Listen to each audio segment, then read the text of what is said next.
Morning everybody, welcome back to the channel.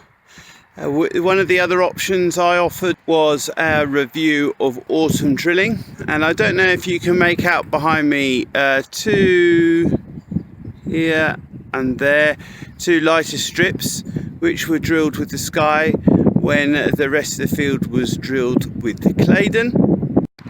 So looking at my records, these fields received two stubble rakes, one at the 7th of September and then again at the 11th of September, and we got round to drilling it on the 20th of October.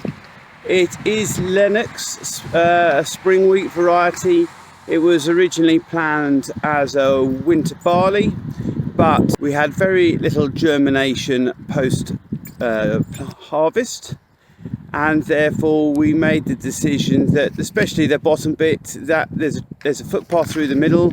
It transitions to some quite heavy land below the footpath, and I was worried that the blackgrass pressure down there is quite significant, and without a pre-drilling chit we didn't have much hope for weed control. So we made the decision to delay planting and change it from winter barley into a flexi wheat. So I've got my half metre square with me, which will go down there and do some plant population counts. So this is uphill before the footpath, so this is a bit lighter, this is chalkier ground.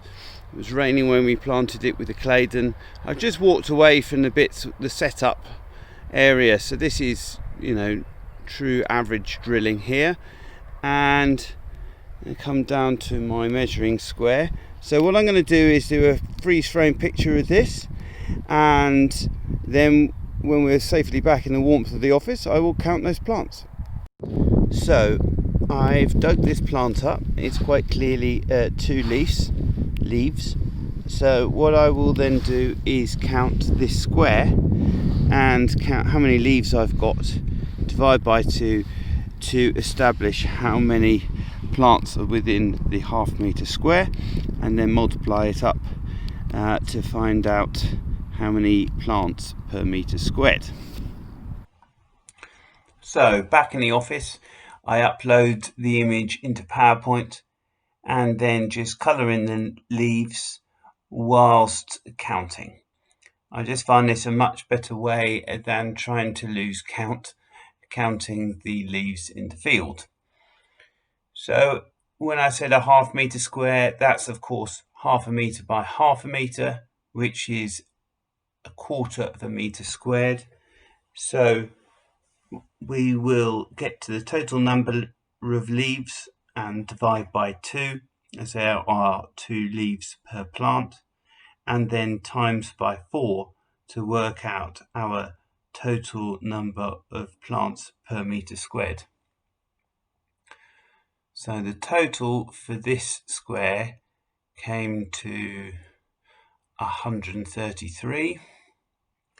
133 divided by 2 is 66, times by 4 is 266 plants per metre, well above the 150 plants per metre squared suggested by the AHDB Winter Wheat Growth Guide.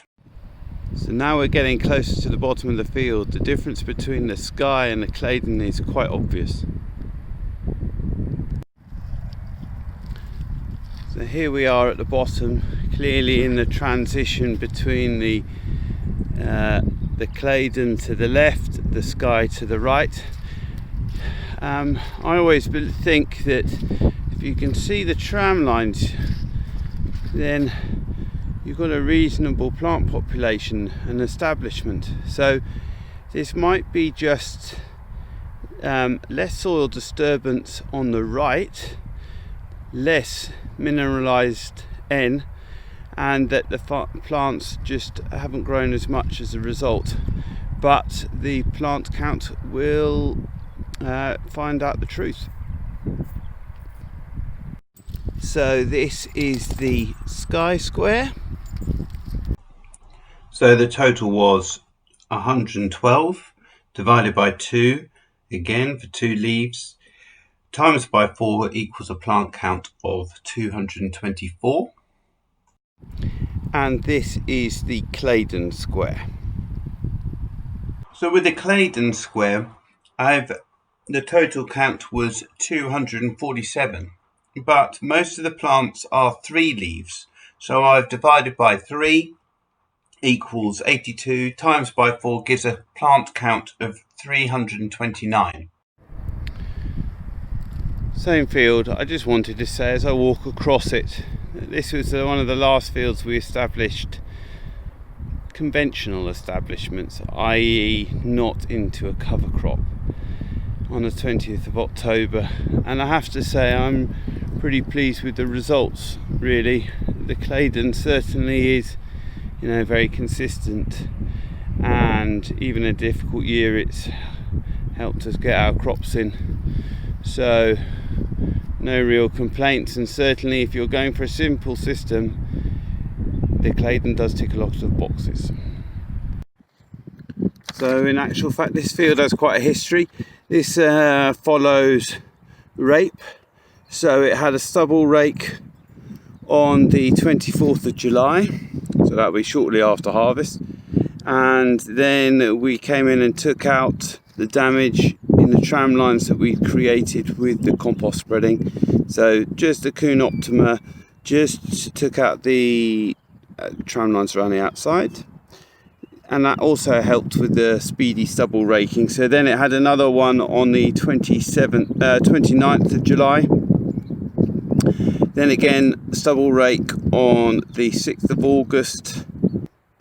The field next door was drained this year, and so we've been through with the mole plough. Just did a little bit of mole ploughing in that small corner. That was done on the 2nd of September, and then the whole block got a Kuhn Optima on the 10th of September, followed by a Colty press on the 15th of September, and then it was drilled on the 16th of October.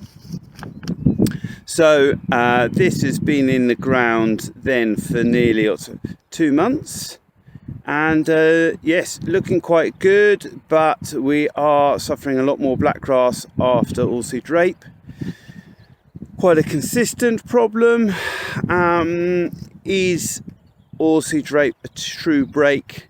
Does it actually control blackgrass underneath the canopy? I have my doubts, but that, I guess, is another point for discussion later on.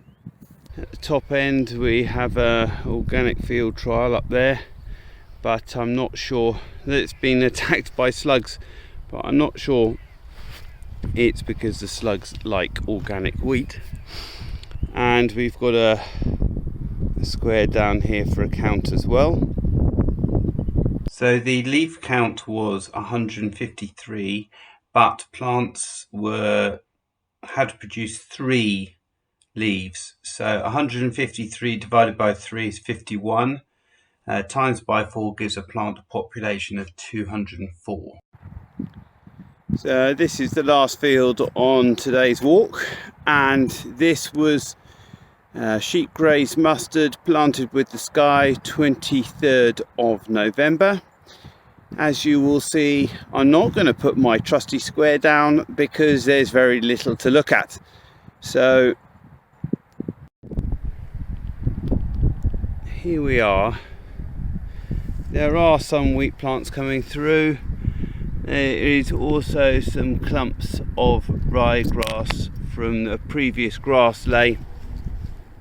We're a little bit concerned about the compaction on the wheelings. We were using the rear wheels on the sky just to keep it from sinking in too much, but fingers crossed. It has been sprayed, even though it appears to be greening up in places. There are plants that look as if they haven't taken up much glyphosate, but fundamentally if we get some more frost it'll take this out.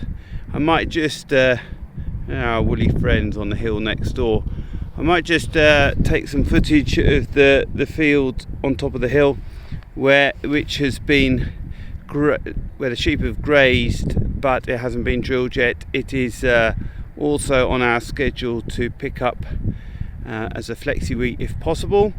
So this is Lennox, and so will the next field be. So on to the next field. So here we are at the top of the hill now. Bring feeder for a bit of straw, a bit of roughage to help them, and this is the last field. Sheep have pulled out here, tangled mat of stalks for us to get cut through. It's definitely going to be a disc drill rather than a tine, hence the previous comments about direct drillers needing 2 drills. I think that's very much right. So we weren't able to plant this because the sheep were still here when we came in on the 23rd of November. Still looking to get it done. It won't be this side of the new year. We've had 8 millimeters of rain this week, which the ground hasn't responded to very well at all. It's sitting very wet at the moment. In fact, one of my contract grazers got stuck putting electric fence out this week. So things are very wet and sloppy at the moment, but they will improve. So more in the new year.